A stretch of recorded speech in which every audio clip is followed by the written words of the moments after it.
Yeah. Cog, well, welcome to the stream. Can you explain to us what the fuck is happening with you and Matt? So Matt had a stream that he did during Kilroy, which was it was it was like an hour-long stream. In the last few minutes of it, he brought Metica on to have a conversation. So I decided to OBS that, and I clipped it. I then imported it into my Premiere. I went through every 28 seconds of the clip to actually make it flip the via its horizontal and stuff. I increased the size of it, sped it up and stuff. And as far as I thought, I'd at least tried to make it a form of fair use from a point of view. Right? I could be wrong on that. That's totally fair. That's fine. I can accept that. I was wrong. It wasn't obviously fair use. I thought it was. That's why I'd edited it and put more stuff into it. I didn't just upload his clip. I didn't just download his video and upload it. I know that's wrong to do, right? So what he's done from that is that he's not contacted me about this. I've just got a strike on my channel now. So I've contacted him about it today and said, look, can you remove the strike? You can retract it. I'll take the video down. I'll even give him money for the amount of 17,000 views. I'll give him $20. I don't give a shit. I really couldn't give a fuck. It's just, I thought at some point he's going to take this video down. I want to have the conversation with him and Metica. So. Sure, and I understand that. I don't agree with that at all. I think at least, I mean, if you can't make the fair use claim, technically it is his right to take it down, but he could at least, yeah. And he could ask you, please take this down, or please put commentary over it or something. That'd be fine. Yeah. Yeah, so I disagree with what he did. If he just flagged out of the blue. My problem with Matt is that this is coming from a guy who constantly goes on about how hard it is for YouTubers on YouTube, and if they get strikes and all this sort of shit, yet he'll just do that sort of thing. That's my issue. Is that this is a man who goes on about how hard it is for YouTube content creators, how he gives a fuck about content creators, and how he knows it's hard. But instead of one message would have sufficed on Twitter. He's not blocked. One message would have sufficed. I mean, but no, just strike.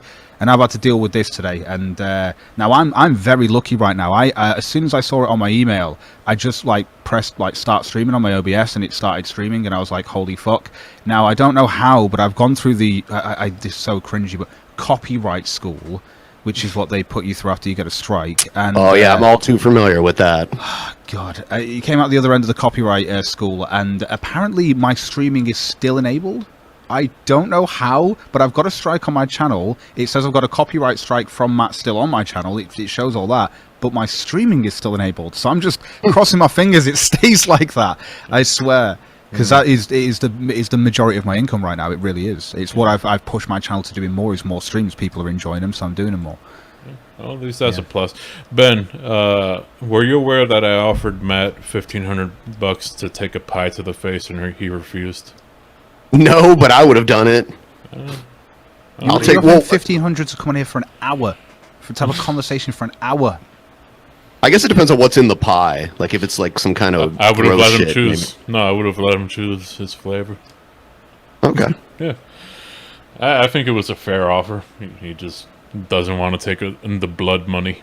He says. No. I gotta ask you, and I know it's complicated because it was a show with multiple people, but how did you feel when you've had people just clip stuff out of your shows and upload them to channels and stuff? Are you against that? Are you for it? We've mainly taken the stance that we allow people to do that. I mean, especially people who have come to us and asked us about it. I can't remember one time we've actually flag down a video unless it was paid content that someone downloaded and re-uploaded on YouTube for free.